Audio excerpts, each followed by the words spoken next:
Vande Mataram network 10 देख रहे हैं आप और मैं हूं आपके साथ सीमा चौधरी। चंपावत उपचुनाव का आज आएगा फैसला। जी हां, बिल्कुल आज उपचुनाव के फैसले आने हैं और इसी बीच एक बड़ी खबर आपको बता दें, जहां आज आएगा चंपावत उपचुनाव का रिजल्ट। चंपावत उपचुनाव की मतगणना शुरू 31 मई को डाले गए थे उपचुनाव के लिए वोट। 64% से ज्यादा हुआ था मतदान। सीएम धामी और निर्मला गहतोड़ी में टक्कर। तो उत्तराखंड की चंपावत विधानसभा के लिए 31 मई को मतदान संपन्न हो गया। मुख्यमंत्री पुष्कर सिंह धामी और कांग्रेस प्रत्याशी निर्मला गहतोड़ी का भविष्य अब ईवीएम में बंद हो गया। चंपावत की जनता ने अपने नए विधायक को चुनने के लिए खूब मतदान किया। बता दें कि मतदान करने में महिलाएं भी पीछे नहीं रही। चंपावत विधानसभा सीट पर 46,000 से ज्यादा महिला मतदाताओं की संख्या है। चंपावत विधानसभा सीट पर 31 मई को उपचुनाव में मतदान की समाप्ति तक कुल 64% मतदान हुआ है। बता दें कि चंपावत विधानसभा उपचुनाव के अंतर्गत कुल 151 मतदान केंद्रों पर सुबह 7 बजे से ही शांतिपूर्ण ढंग से मतदान प्रारंभ हुआ था। सुबह 9 बजे तक 16.9% और सुबह 11 बजे तक 33.85% मतदान हुआ था। वहीं बात किया जाए दोपहर 1 बजे का तो 45.49% और 3 बजे तक 51.83% मतदान हुआ। वहीं मतदान समाप्ति तक यानी कि 5 बजे तक कुल 64% मतदान दर्ज किया गया।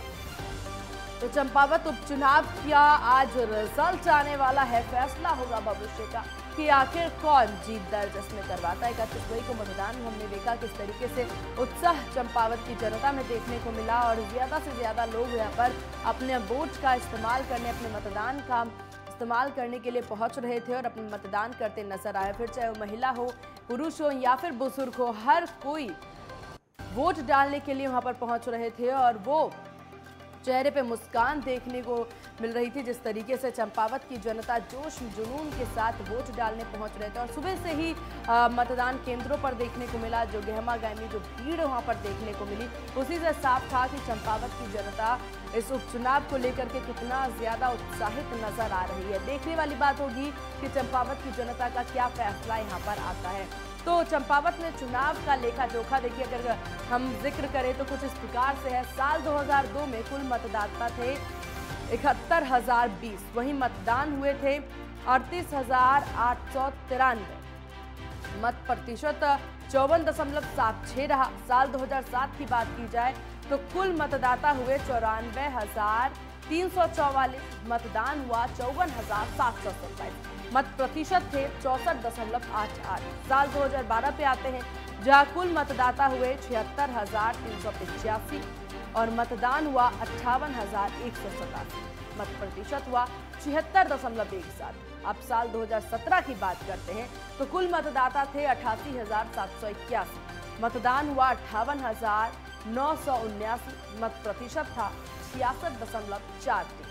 साल 2022 जो कि अब की बात की जाए तो कुल मतदाता थे 96,016, मतदान 63,370 हुआ। मत प्रतिशत जो था वो 65.99% रही। ये 2022 का ये आंकड़ा था जो कि हमने आपको बताया कि 96,000 से ज्यादा इस बार के मतदाता थे। वहीं अब बात करते हैं चंपावत सीट के निर्वाचित विधायक की। तो 2002 में कांग्रेस के हिमेश खरगवाल जीते थे। 2007 में भाजपा के बीना मेहराना जीते। 2012 की बात की जाए तो फिर से कांग्रेस के प्रत्याशी हिमेश खरगवाल जीते और 2017 में भाजपा के कैलाश गहतोड़ी ने जीत दर्ज करवाई। 2022 में भाजपा के कैलाश गहतोड़ी ने एक बार फिर से जीत दर्ज करवाई, यानी 2 बार वहां से विधायक चुने गए कैलाश गहतोड़ी, जिनके द्वारा इस बार चंपावत की सीट उन्होंने छोड़ दी ताकि वहां उपचुनाव हो सके और मुख्यमंत्री पुष्कर सिंह धामी उस सीट से खड़े हो सके और चुनाव लड़ने के लिए प्रत्याशी बन सके। तो कैलाश गहतोड़ी ने अपनी सीट जो है वो यहां पर छोड़ दी थी। देखिए जिस प्रकार से मुख्यमंत्री पुष्कर सिंह धामी इस बार प्रत्याशी बन के उभरे, देखने वाली बात होगी कि क्या चंपावत की जनता यहाँ पर किसको वोट देती है। जो उम्मीद भाजपा जताती नजर आई, जो विश्वास भाजपा जताती नजर आई चंपावत की जनता से, उस विश्वास को वो जीत पाते हैं कि नहीं, ये देखने वाली बात होगी। क्या चंपावत की जनता विकास की बात को लेकर के और इस उम्मीद से कि मुख्यमंत्री उनके विधानसभा क्षेत्र से विधायक होंगे तो वहां विकास बहुत ज्यादा होगी और साफ तौर पर ध्यान केंद्रित जो है मुख्यमंत्री का सबसे ज्यादा चंपावत पे होगा। इस विश्वास से, इस उम्मीद से उन्हें वोट देती है, या फिर निर्मला गहतोड़ी जो हैं वो जीत दर्ज करवाती है, या फिर अन्य जो बाकी प्रत्याशी हैं वो जीत दर्ज करवाते हैं। ये सब आज फैसला आने के बाद ही सामने आ पाएगा कि आखिर इस बीच जीत किसने दर्ज करवाई है। लेकिन सबसे अहम बात यहाँ पर यह हो जाता है कि उपचुनाव हुए 31 मई को, उसके लिए मतदान हुए और आज उसका फैसला होना है, जहां साफ तौर पर मुख्यमंत्री पुष्कर सिंह धामी एक बार फिर से सत्ता में काबिज हुए हैं और एक बार फिर मुख्यमंत्री बनकर के यहां पर सामने आए। लेकिन खटीमा से चुनाव हारने के बाद सभी ने जिस प्रकार से यहां पर उम्मीद जताई थी, सभी के मन में वो आशंका थी कि उन्हें मुख्यमंत्री बनाया जाएगा दोबारा कि नहीं बनाया जाएगा, उस पर भाजपा ने विराम लगाते हुए यहां पर एक बार फिर से पुष्कर सिंह धामी को मौका दिया गया और एक बार फिर सत्ता में काबिज होते हुए सीएम पुष्कर सिंह धामी नजर आए। लेकिन अब भाजपा के लिए एक चुनौती ये बन गई थी कि आखिरकार अब कौन सी सीट से मुख्यमंत्री पुष्कर सिंह धामी को विधायकी के लिए यहाँ पर उपचुनाव के लिए खड़ा किया जाए, कौन इस चीज के लिए यहाँ पर कुर्बानी देता हुआ नजर आएगा, अपनी सीट छोड़ता नजर आएगा मुख्यमंत्री के लिए। और ऐसे में कैलाश गहतोड़ी सामने आए और उन्होंने अपनी सीट छोड़ी और सीएम पुष्कर सिंह धामी को वो सीट दी ताकि उस पर उपचुनाव हो सके।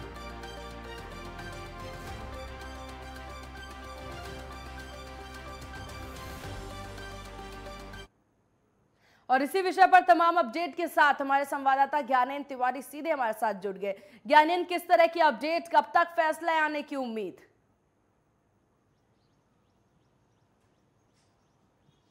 देखिए 8 बजे से जो पोस्टल बैलेट है उसकी गिनती शुरू हो चुकी है। साफ तौर पे देखा जाए चंपावत में कहीं ना कहीं चंपावत की जनता ने जो 31 तारीख को मतदान किया था, तकरीबन 61 लाख मतदाताओं ने अपने मतों का प्रयोग किया था और ऐसे में देखा जाए जो मत प्रतिशत रहा वो 64% रहा था।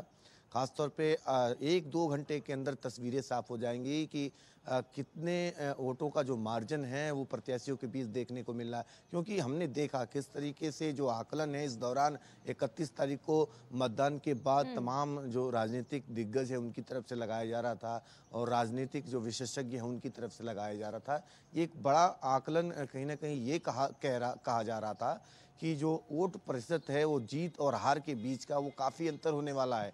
अब वही देखने वाली बात होगी। तकरीबन 1 घंटे बाद ये सारी जो तस्वीरें हैं वो साफ होती नज़र आ जाएंगी। पहले जो पोस्टल बैलेट हैं जिन सरकारी कर्मचारियों की तरफ से अपने मतों का प्रयोग किया गया है उसकी गिनती जो है जो चंपावत में इस वक्त शुरू हो चुकी है। साफ तौर पे देखा जाए 8 बजे से मतगणना शुरू हो चुकी है। पहले कहीं ना कहीं जो वन पंचायत भवन है उसमें सभी ईवीएम मशीन रखी गई थी सुरक्षा के बीच और पहले जो पोस्टल बैलेट की गिनतियों को शुरू कर दिया गया है।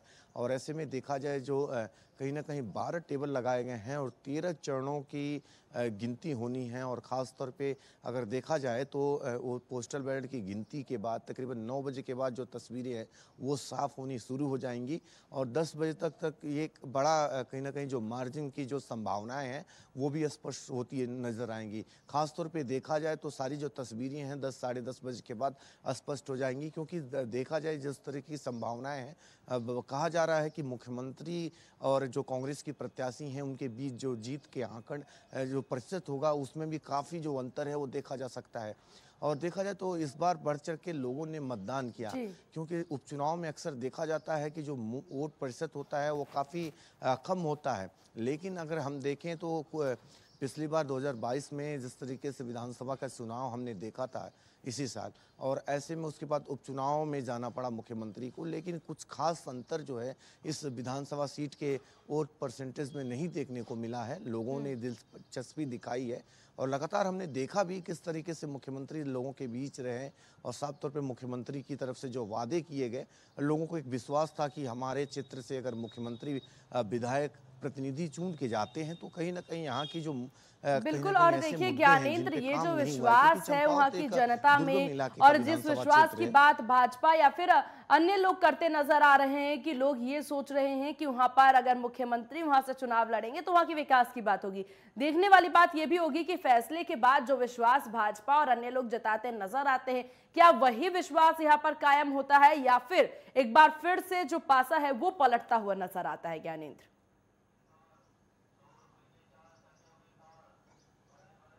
बिल्कुल इसी कहीं ना कहीं विश्वास पे खरे उतरने की कोशिश करनी पड़ेगी मुख्यमंत्री को जीत के बाद, क्योंकि वहाँ की जनता ने एक विश्वास जताया है, वहाँ के विधायक ने अपनी सीट छोड़ी है और ऐसे में वहाँ के जनता के बीच लगातार जिस तरीके से मुख्यमंत्री कहीं ना कहीं मिलते हुए नजर आए, लोगों से जो रूबरू होते रहे और तमाम जो वादे किए हैं उन वादों पर उन्हें खरा उतरना होगा। और वक्त भी है उनके पास, समय भी है, पूरा 5 साल है और सरकार को, और ऐसे में तमाम ऐसे जनप्रतिनिधि होने के नाते अपने क्षेत्र के विकास में भी वो कहीं ना कहीं काम करना होगा, जिन विश्वास को लेके वहाँ की जनता उनको ओर देते हुए उस दिन हमने देखा 31 तारीख को नजर आई थी। तस्वीरें 9 बजे के बाद क्लियर होती नजर आ जाएंगी कि जो पलड़ा है किस प्रत्याशी का बारी है। हालांकि 4 प्रत्याशी इस बार इस उपचुनाव में कहीं ना कहीं देखने को मिल रहे हैं। एक सपा का प्रत्याशी, दूसरा निर्दलीय कांग्रेस और भाजपा। तो कहीं ना कहीं जो संभावित जो टक्कर हम देख सकते हैं वो कांग्रेस और भाजपा के प्रत्याशियों के बीच भी हमने देखी हैं और तस्वीरें भी थोड़ी देर बाद ही क्लियर होनी शुरू हो जाएंगी। पहले पोस्टल बैलेट की जो कहीं ना कहीं काउंटिंग है वो शुरू कर दी गई है। धीरे धीरे अब ईवीएम की तरफ तकरीबन आधे घंटे बाद कर्मचारी ईवीएम की तरफ बढ़ेंगे और ईवीएम मशीनों की जो गिनती है वो टेबलों पे शुरू कर दी जाएगी। 13 चरणों की जो गिनती है वो होनी है, जिसके लिए 12 जो टेबल राउंड हैं वो लगाए गए हैं और ख़ासतौर पे जो सुरक्षा व्यवस्था है वो पहले से ही कहीं ना कहीं चौबंद कर दी गई थी। तमाम जो फोर्स हैं वो लगाए गए हैं और मुख्यमंत्री भी इस वक्त खटीमा में मौजूद थे और वो चंपावत के लिए रवाना हो चुके हैं। चंपावत वो पहुँचने वाले हैं और कहीं ना कहीं देखा जाए तो जो वहाँ की जनता है, वहाँ की जो भावनाएं हैं वो कहीं ना कहीं ये एक संभावनाएं जो स्पष्ट हो चुकी हैं कि मुख्यमंत्री कहीं ना कहीं जीत की तरफ बढ़ रहे हैं। यही वजह है कि तमाम जो भाजपा के कार्यकर्ता हैं और नेता हैं उनका चंपावत में उनका जमावड़ा शुरू हो चुका है। और कहीं ना कहीं जिस तरीके से इतिहास भी हम अगर देखें उत्तराखंड की, जो मुख्यमंत्री रहते कहीं ना कहीं उपचुनाव में गए हों, चाहे अगर हम विजय बहुगुणा की बात कर लें, हरीश रावत की बात कर लें, इसके अलावा वीसी खंडूरी की बात कर लें, कई ऐसे मुख्यमंत्री रहे हैं उत्तराखंड के बाहर भी हमने ये चीज़ें देखी हैं कि वो अगर मुख्यमंत्री रहते हुए उपचुनाव में जाते हैं तो ये एक भारी मार्जिन के साथ जीत के आते हैं। क्योंकि अगर मुख्यमंत्री अपने विधानसभा सदस्य के लिए वो कहीं उपचुनाव में जाता है तो वहाँ की जनता इस बात को स्पष्ट रूप से समझती है कि वहाँ का विधायक होने के नाते, प्रतिनिधि होने के नाते मुख्यमंत्री का कहीं ना कहीं एक लगाव होता है और एक विकास का जो काम है, जो ऐसे काम होते हैं कि एक दूसरा जनप्रतिनिधि नहीं कर पाता है और मुख्यमंत्री होते हुए क्या यही मुख्य वजह मानी जा सकती है यहाँ पर कि देखिए पूरे अगर उपचुनाव पे नजर हम डालें तो क्या यही मुख्य वजह मानी जा सकती है जिसकी वजह से जो विपक्षी दल है उनके द्वारा उस तौर तरीके से उस तरीके से प्रचार प्रसार भी नहीं किया गया जितना भाजपा द्वारा प्रचार प्रसार किया गया। स्टार प्रचारकों की लिस्ट यहाँ पर सामने आई, भाजपा सबसे मिलती जुलती नजर आई, जनता को संबोधित करते नजर आए, खुद सीएम योगी आदित्यनाथ भी पहुंचे थे प्रचार प्रसार के लिए, लेकिन वो जोश जुनून बाकी विपक्षी दलों में, बाकी कांग्रेस में देखने को नहीं मिली थी। क्या यही मुख्य वजह मानी जा सकती है कि उन्हें पहले से ही विश्वास हो गया है कि मुख्यमंत्री ही जीत दर्ज करवाएंगे?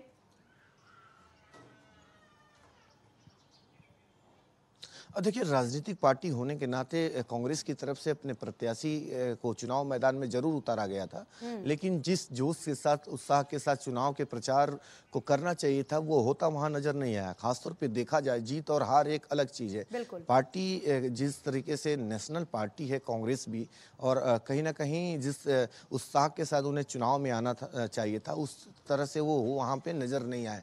खासतौर पे देखा जाए, स्टार प्रचारकों की जो लिस्ट जारी की गई थी, तमाम ऐसे केंद्रीय नेताओं के नाम थे, उन नेताओं का कहीं वहां पे दौरा होता नजर नहीं आया। हालांकि कांग्रेस को पूरी मजबूती के साथ इस चुनाव को लड़ना चाहिए था, दमखम दिखाना चाहिए था, लेकिन जिस तरीके के उनके रवैये रहे चुनाव प्रचार के दौरान, साफ तौर पर हार जो पहले ही स्वीकार करते हुए नजर आए।